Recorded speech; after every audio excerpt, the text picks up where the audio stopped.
Grandeza, de Andrés Manuel López Obrador. Capítulo 2. Darwin y la evolución. Darwin admite desde el principio que el hombre proviene de otros animales, en particular de los monos, aunque estos posean sistemas nerviosos menos complejos. Por eso los llama especies inferiores que el del ser humano. Insiste tanto en ello que llega a utilizar el término raza y distingue entre razas antiguas o modernas, inclusive habla de razas civilizadas, cuando compara órganos o sentidos como los dientes, la oreja, el olfato, el tamaño del apéndice, los vellos del cuerpo, las mamas o cualquier otra variación rudimentaria entre los mamíferos. No obstante, todo esto que atribuye a la evolución y a la herencia le sirve para demostrar su verdad fundamental. El hombre y los demás animales vertebrados se hayan construido según el mismo modelo general y porque atraviesan idénticos estadios tempranos de desarrollo, y porque, finalmente, conservan ciertos rudimentos comunes. Esta conclusión adquiere gran fuerza cuando contemplamos los miembros de toda la serie animal y consideramos las pruebas que nos suministran sus afinidades o clasificación, su distribución geográfica y sucesión geológica. Únicamente es nuestro propio prejuicio y la arrogancia que hizo que nuestros antepasados se declararan descendientes de semidioses, lo que nos hace poner reparos a esta conclusión. Darwin insiste mucho en la inferioridad de nuestros antepasados simios y no deja de sugerir nuestra lejanía con ellos y la cercanía a un protohombre o especie semihumana. Sin embargo, no deja de encontrar elementos originales en lo que llamó razas modernas. Por ejemplo, sostiene que un diente, un canino, es algo que vincula hasta la actualidad al mono con el hombre y dice que, en los simios antropomorfos, solo los machos tienen los caninos bien desarrollados, pero en la hembra de gorila, y en menor grado en la hembra de orangután, estos dientes sobresalen considerablemente de los demás. Por ello, el hecho, que se me ha asegurado, de que a menudo las mujeres poseen caninos que sobresalen mucho, no es ninguna objeción seria a la idea de que su gran desarrollo ocasional en el hombre es un caso de reversión a un progenitor simiesco. Darwin llega a sostener de manera enérgica y simpática: quien rechace con desdén la idea de que la forma de sus propios caninos y su gran desarrollo ocasional en otros hombres se deben a que nuestros primitivos antepasados estaban provistos de estas armas formidables, probablemente revelará, al hacer un despectivo, su linaje de origen. Aun cuando a todos estos descubrimientos el padre del evolucionismo los llama desarrollo detenido, reversión, variación correlacionada, entre otros fenómenos, también insiste en hablar de barbarie y civilización, mostrando desconocimiento sobre el tema o, de plano, tratando de congraciarse con el pensamiento conservador de esos tiempos. Por ejemplo, le preocupa el aumento poblacional porque habría necesidad de más alimentos si no todos los seres humanos podrían vivir confortablemente, como dirían los victorianos. Sin tomar en cuenta los vastos recursos del planeta, se limita a culpar de una posible sobrepoblación a los pobres, a los que llama una y otra vez bárbaros o raza bárbara, la cual se distingue de los hombres de naciones civilizadas, las cuales tienen una mejor manera de procrear en los salvajes. La dificultad de obtener el sustento limita a veces su número de una manera mucho más directa que con la gente civilizada, porque todas las tribus sufren periódicamente graves hambrunas.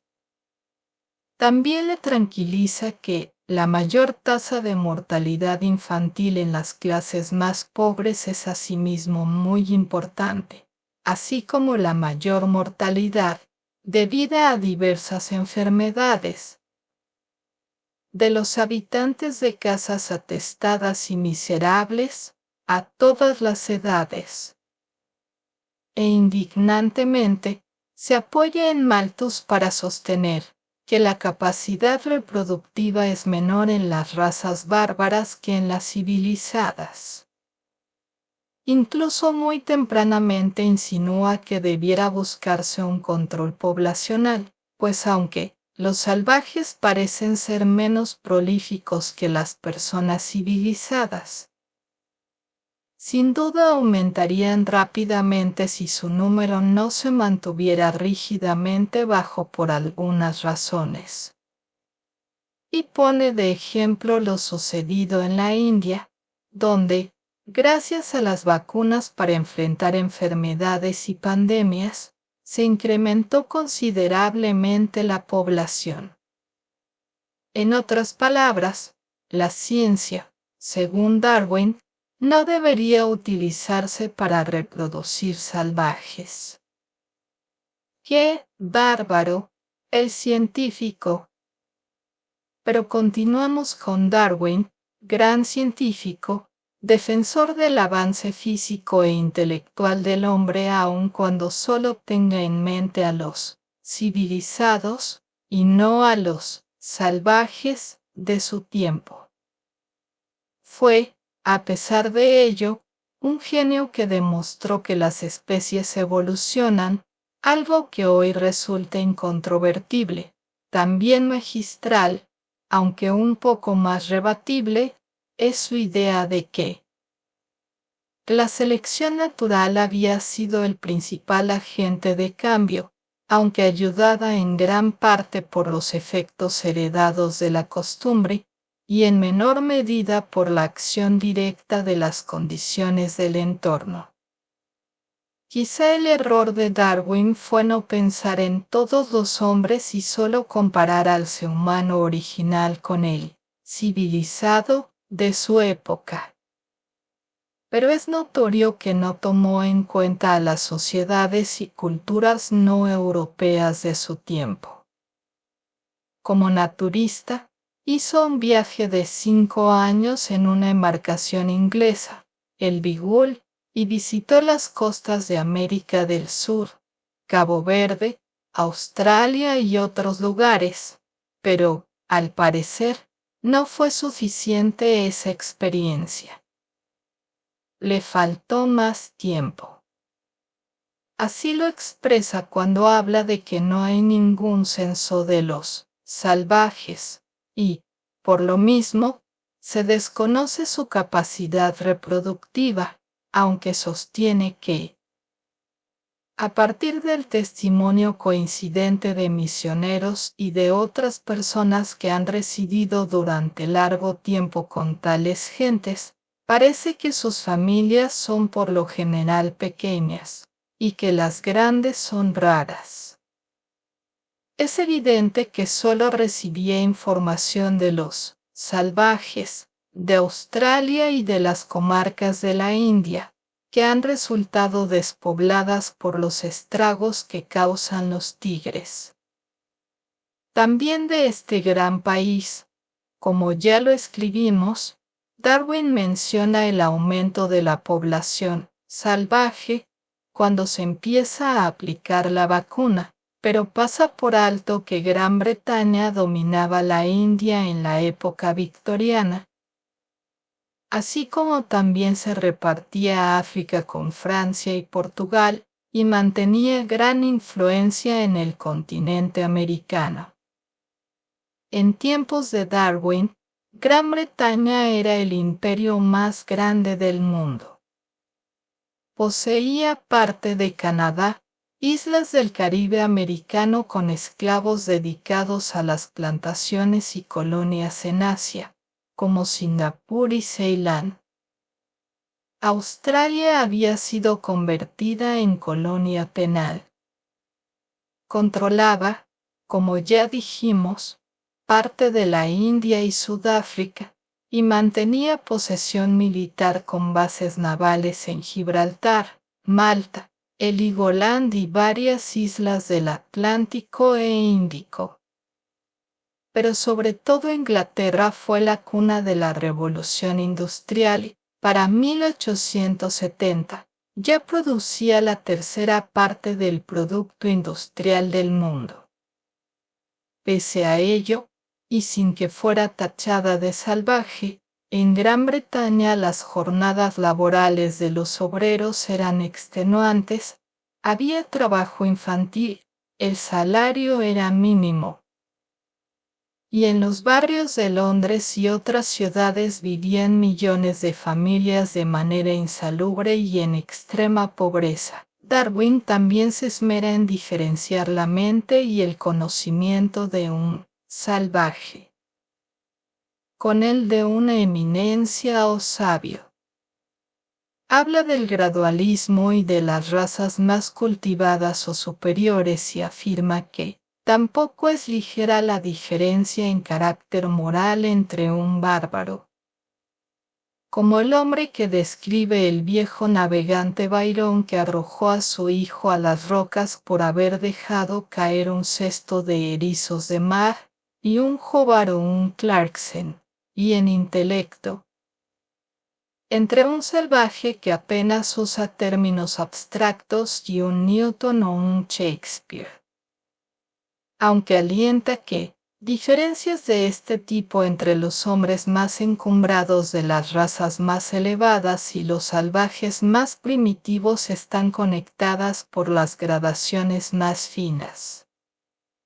Por lo tanto, es posible que sean transmitidas y unas se desarrollen hasta llegar a las otras. Así como hace 150 años Darwin no deja de hablar del hombre primitivo y salvaje cuando ya se conocía la existencia milenaria de grandes culturas en todo el mundo. Extrañamente profesa un profundo amor por los animales, les otorga méritos a todos, pero en particular a los perros y a los monos. Reconoce lo que todos sabemos de su innata generosidad y detalla, con infinidad de ejemplos, su fidelidad. Dice, el amor de un perro por su amo es notorio, tal como dice de forma pintoresca un autor antiguo, un perro es la única cosa de esta tierra que te quiere más de lo que se quiere a sí mismo. Sostiene que quien maltrata innecesariamente a un perro mantendrá, a menos que tenga un corazón de piedra, un remordimiento hasta el último momento de su vida. A los animales les concede las virtudes del conocimiento, la emulación, la vergüenza, la magnanimidad, la imaginación, el razonamiento, el instinto, el sentido del humor, la curiosidad, el disfrute de la excitación, entre otras emociones y facultades del intelecto. Esto no quiere decir que Darwin valorara el intelecto de los animales igual que el del hombre, pues, utilizando el ejemplo de un niño de 11 meses, demuestra la superioridad mental de un bebé en relación con el más inteligente de los perros. Lo cuenta así: yo anotaba diariamente las acciones de uno de mis hijos, y cuando tenía unos 11 meses de edad y antes de que pudiera hablar una sola palabra. Me sorprendía continuamente la enorme rapidez con la que toda suerte de objetos y sonidos eran asociados en su mente, en comparación con la situación en el más inteligente de los perros que llegué a conocer. Sin embargo, Darwin es un gran defensor de la cercanía del hombre con el resto de los animales y no duda en afirmar que estos pueden llegar a tener un mejor razonamiento que un ser humano. Algo que desde sus tiempos hasta la actualidad nunca se ha demostrado científicamente. No obstante, este tema se convirtió para Darwin en algo obsesivo y majadero, y lo llevó a asumir posturas francamente despóticas, clasistas y racistas, muy afines al pensamiento dominante de su época. Téngase en cuenta que, mientras a él la realeza del Reino Unido lo honró al morir, en abril de 1882, con funerales de Estado, en contraste, en Londres, casi al mismo tiempo que Darwin. Hablamos de marzo de 1883. Otro científico, pero de lo social, defensor de los desposeídos, Carlos Marx, murió en la pobreza y fue enterrado con una pequeña concurrencia de amigos y familiares de manera sobria. Independientemente de su disciplina académica, los científicos nunca deberían olvidar que, en un mundo de víctimas y verdugos, la labor de los intelectuales, como lo dijo el novelista Albert Camus, es no estar en el lado de los verdugos. En la época de Darwin, el arzobispo Summers sostuvo que solo el hombre es capaz de un perfeccionamiento progresivo, que es capaz de un perfeccionamiento incomparablemente mayor y más rápido que ningún otro animal, no admite disputa. Y ello se debe principalmente a su capacidad de hablar y de transmitir el saber adquirido.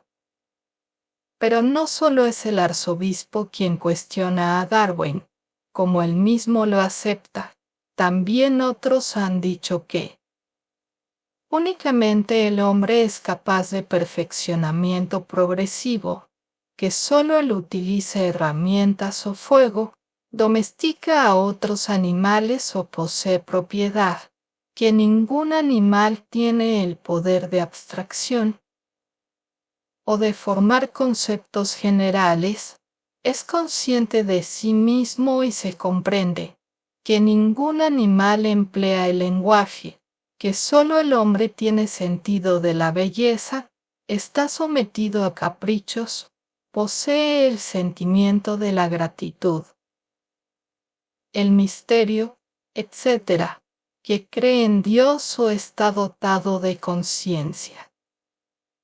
Darwin no aceptó fácilmente esta postura y volvió con su obsesión contra lo bárbaro en el ser humano.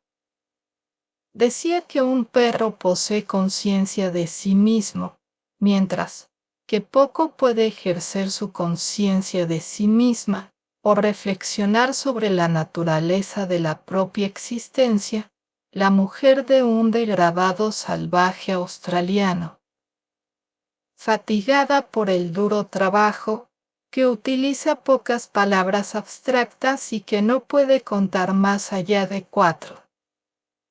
De todas formas, es interesantísima la manera en que Darwin argumenta su visión sobre el elevado nivel de raciocinio de los animales, pues defiende su capacidad mental de manera persistente.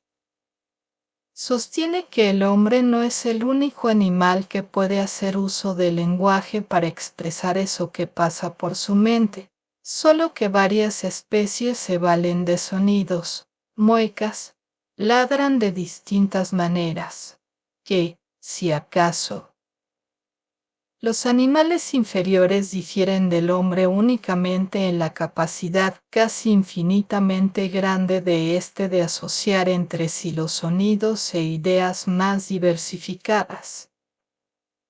Y ello depende evidentemente del gran desarrollo de sus capacidades mentales. Incluso defiende el sentido de la belleza en los animales y no deja de cuestionar los horribles adornos y la música igualmente espantosa que admiran la mayoría de salvajes. Más aún, expresa que podría proponerse que su facultad estética de los salvajes no está tan altamente desarrollada como en algunos animales, por ejemplo en las aves.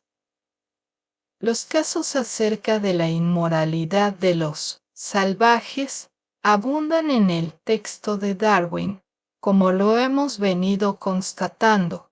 Sin embargo, es importante el recuento de estas ideas verdaderamente caducas porque de ello se desprende el predominio de siglos del pensamiento conservador, según el cual hay superioridad moral, racial y social, útiles para justificar hechos crueles como la opresión, la humillación e, inclusive, el exterminio. En consecuencia, exponemos algunas expresiones más del científico.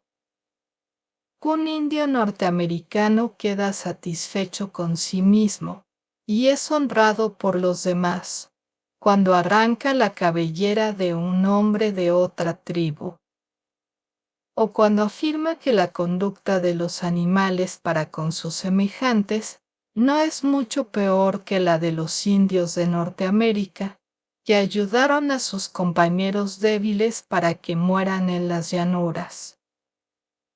Algo tan insólito que ni siquiera en ningún guión de las películas del viejo oeste se atrevieron a imaginar.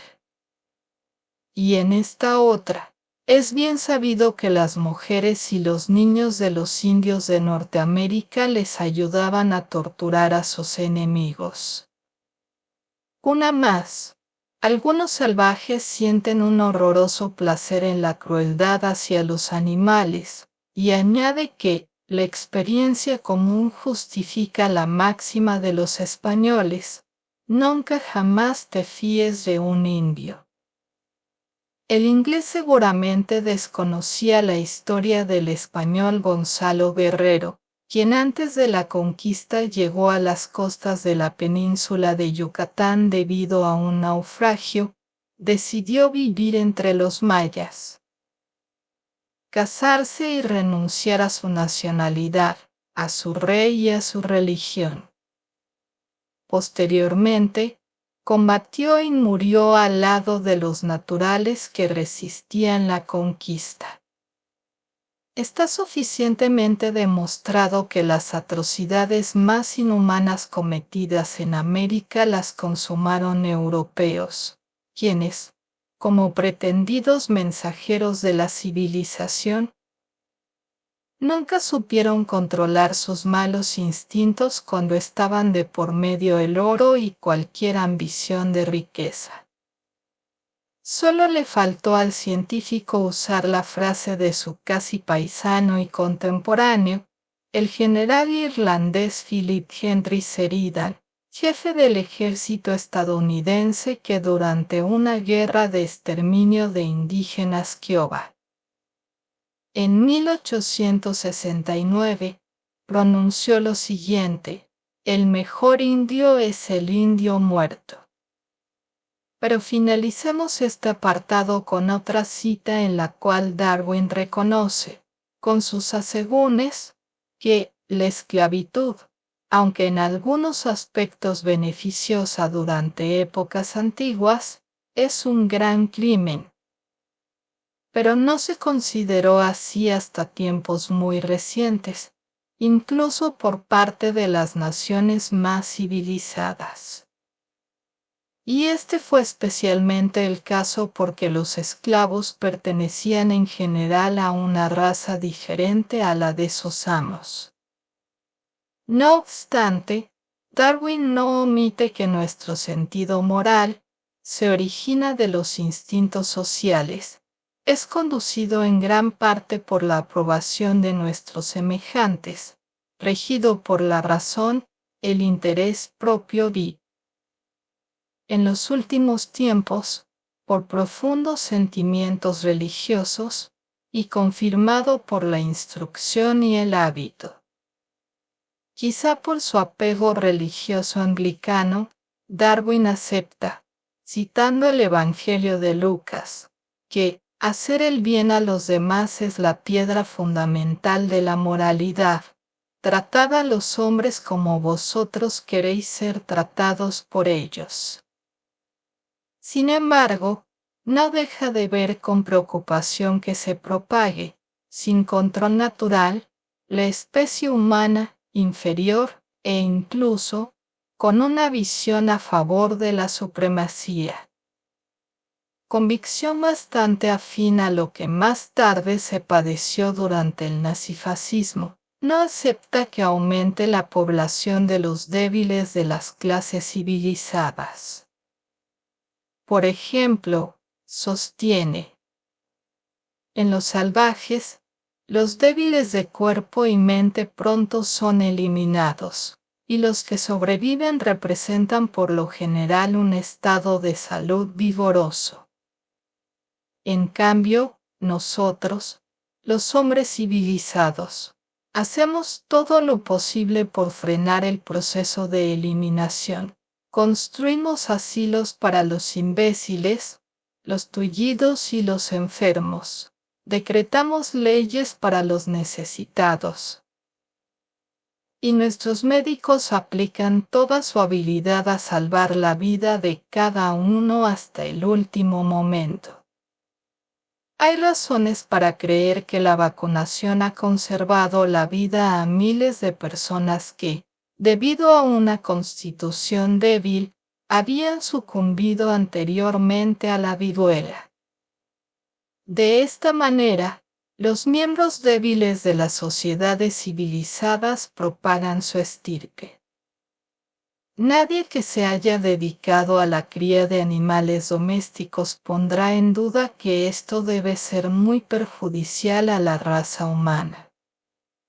Es sorprendente con qué rapidez la falta de cuidado o la atención mal dirigida conduce a la degeneración de una raza doméstica, pero, excepto en el caso del propio hombre, es difícil encontrar a alguien que sea tan ignorante que permita que sus peores animales se reproduzcan. Sin entrar en más detalle, Darwin también defiende la acumulación del capital porque, sin ella, las artes no podrían progresar ni se podrían extender en el mundo las razas civilizadas. De igual manera, defiende el trabajo intelectual porque de ello depende el progreso material y algo que ha sido reconocido por la mayoría de los científicos sociales. La buena comida y la exención de las penurias hace a los hombres más sanos, fuertes y creativos. No en vano, Engels, en su discurso de despedida frente a la tumba de Carlos Marx, reconoció que el filósofo judío alemán había demostrado que, así como Darwin descubrió la ley del desarrollo de la naturaleza orgánica, Marx descubrió la ley del desarrollo de la historia humana, el hecho, tan sencillo, pero oculto bajo la maleza ideológica, de que el hombre necesita, en primer lugar, comer, beber, tener un techo y vestirse antes de poder hacer política, ciencia, arte, religión, etc. En un repaso por demás superficial y tendencioso, Darwin sostiene: la estructura corporal parece tomar poca influencia, excepto en la medida en que el vigor del cuerpo conduce al vigor de la mente. El científico considera las facultades intelectuales de las personas y las sociedades como el principal signo de civilización y progreso. Acepta el conocimiento elevado de los antiguos griegos que no se reprodujo lo suficiente por la pequeñez de su territorio, por la práctica de la esclavitud o debido a una sensualidad extrema. Porque no sucumbieron sino hasta que estuvieron debilitados y corruptos hasta la médula. Inclusive, sostiene con arrogancia y de manera contradictoria que los primeros civilizados de Europa de su tiempo debían poco o nada de su superioridad a los antiguos griegos, aunque deben mucho a las obras escritas de aquel pueblo maravilloso. En cuanto a la nación española, su decadencia la atribuye, entre otros factores, a la Santa Inquisición que seleccionó, con extremo cuidado a los hombres más libres y honrados con el fin de quemarlos o encarcelarlos. Solo en España algunos de los mejores hombres, los que dudaban y preguntaban, y sin duda no puede haber progreso, fueron eliminados durante 3 siglos a un ritmo de 1000 por año. Una cifra muy exagerada de acuerdo con los historiadores modernos. Obviamente, habla del éxito de los ingleses, que en su tiempo superaban en intelecto a otras naciones. Ni hablar del fenómeno de la colonización hacia Estados Unidos, que desde entonces era señalado por el relato anglosajón predominante como la construcción de un sucesor de Grecia y del Imperio Romano.